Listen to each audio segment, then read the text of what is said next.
முட்டையெல்லாம் நல்லா வெந்து சூப்பராக நமக்கு முட்டை குழம்பு ரெடி ஆயிடுச்சு.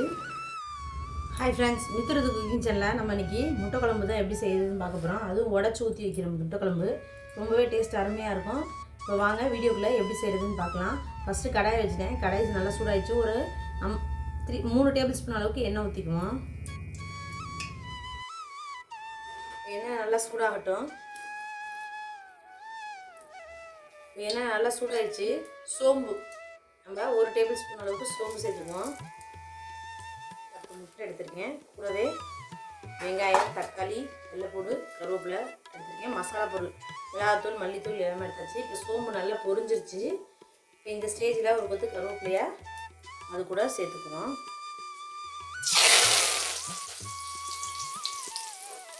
நம்ம நைஸாக சின்ன சின்னதாக குட்டி குட்டியாக கட் பண்ணி வச்சுருக்க வெள்ளைப்பூடை அதோட சேர்த்துக்குவோம்.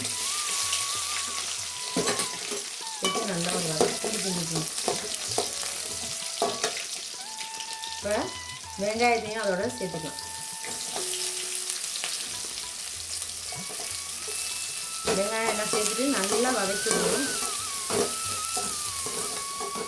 இந்த ஸ்டேஜில் பச்சை மிளகா ஒரு 2 பச்சை மிளகா குட்டி குட்டியாக இருக்குன்னா நான் 4 பச்சை மிளகா சேர்த்துருக்கேன். தக்காளி சொல்ல மறந்துட்டேன், தக்காளியும் சேர்த்துக்கோங்க. வெங்காயம், தக்காளி, உப்பு எல்லாம் சேர்த்து நல்லா வதக்கிக்குவோம். தக்காளி நல்லா வெந்து வரும். அந்த அளவுக்கு நல்லா வதங்கட்டும். நல்லா ஓரளவுக்கு வதங்கிடுச்சு. இந்த ஸ்டேஜில் நம்ம மசாலா பொருள் எல்லாமே சேர்த்துக்கலாம். ஒரு 1/2 டேபிள் ஸ்பூன் அளவுக்கு மஞ்சள்தூள், 2 டேபிள் ஸ்பூன் அளவுக்கு மிளகாய்த்தூள், தனி மிளகாய்த்தூள், 2 டேபிள் ஸ்பூன் அளவுக்கு மல்லித்தூள், ஒரு 1/2 டேபிள் ஸ்பூன் அளவுக்கு ஜீரகத்தூள், 1/4 டீஸ்பூன் அளவுக்கு மிளகுத்தூள், 1 ஸ்பூன் அளவுக்கு கரம் மசாலா. இது எல்லாத்தையுமே சேர்த்துட்டோம். நல்லா கிளறி விட்டுருவோம். மசாலாலாம் பச்சை வாசம் போகிற அளவுக்கு.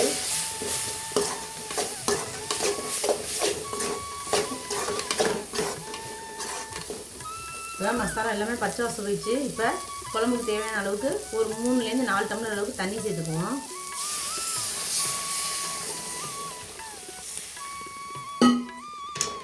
சேர்த்துட்டு எல்லாத்தையுமே நல்லா மிக்ஸ் பண்ணிக்குவோம். இப்போ உங்களுக்கு உப்பு பார்த்துக்கோங்க. உப்பு நான் போட்டிருக்க அளவு கொஞ்சம் கம்மியாக இருக்குது. கொஞ்சமாக உப்பு மறுபடியும் சேர்த்துக்கிறேன்.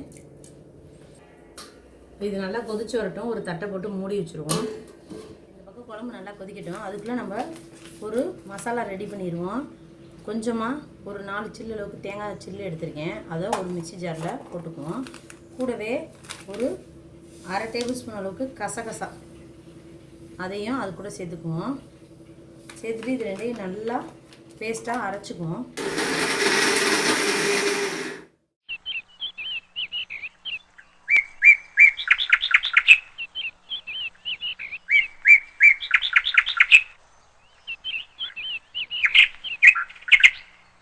நல்லா பேஸ்ட்டாக இந்த மாதிரி அரைச்சாச்சு. குழம்பு நல்லா கொதி வருது. இப்போ நம்ம அரைச்சி வச்ச தேங்காய் பேஸ்ட்டையும் அதோட சேர்த்துக்குவோம். இப்போ தேங்காய் எல்லாம் சேர்த்தாச்சு. நல்லா குழம்ப ஒரு கிளறி விட்டுருவோம். இது கூட சப்பாத்தி, இட்லிக்கெலாம் சாப்பிட்டோம்னா ரொம்பவே அருமையாக இருக்கும் டேஸ்ட்டு. ஏன்னா குழந்தைங்களும் வித்தியாசமாக இருக்கிறதுனால கண்டிப்பாக இதே மாதிரி ட்ரை பண்ணி பாருங்கள். உங்கள் குழந்தைங்களும் ரொம்பவே விரும்பி சாப்பிடுவாங்க. நம்ம நார்மலாக முட்டை குழம்பு வேக வச்சு அப்படி போடுவோம். அப்படி இல்லைன்னா புளிக்குழம்பு செஞ்சு போடுவோம். அடை குழம்பு வச்சுப்போம். இந்த மாதிரி உடச்சி ஊற்றி வச்சு பாருங்கள். டேஸ்ட்டு ரொம்பவே வித்தியாசமாக இருக்கும். இப்போ தேங்காய் போடுறதுனால கொஞ்சம் அந்த மசாலா வாசம்லாம் போட்டோம். மறுபடியும் ஒரு 5 நிமிஷம் மூடி வைப்போம். நல்லா கொதி வரட்டும்.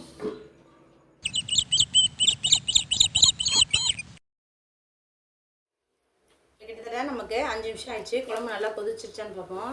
இந்த மசாலாவோட வாசம்லாம் போய் நல்லா குழம்பு வாசமாக இருக்குது. இப்போ இந்த ஸ்டேஜில் முட்டையை உடச்சி ஊற்றிக்கலாம்.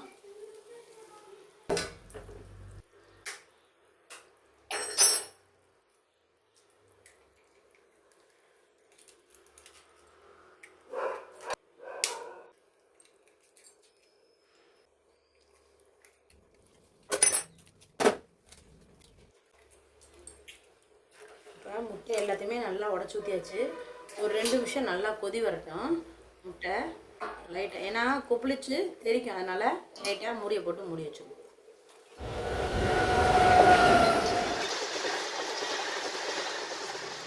இப்போ ஒரு 5 நிமிஷம் ஆயிடுச்சு. நம்ம குழம்பு திறந்து பார்ப்போம். பாருங்கள், முட்டையெல்லாம் நல்லா வெந்து குழம்பு ரெடி ஆயிடுச்சு. இதே மாதிரி நீங்களும் கருங்க, ரொம்பவே அருமையாக இருக்கும். அவ்வளோதான் ஃப்ரெண்ட்ஸ். மித்திரத்து குக்கிங் சேனல் பிடிச்சிருந்தா லைக் பண்ணுங்கள், ஷேர் பண்ணுங்கள், மறக்காமல் சப்ஸ்கிரைப் பண்ணிடுங்க. தேங்க்யூ ஃபார் வாட்சிங்.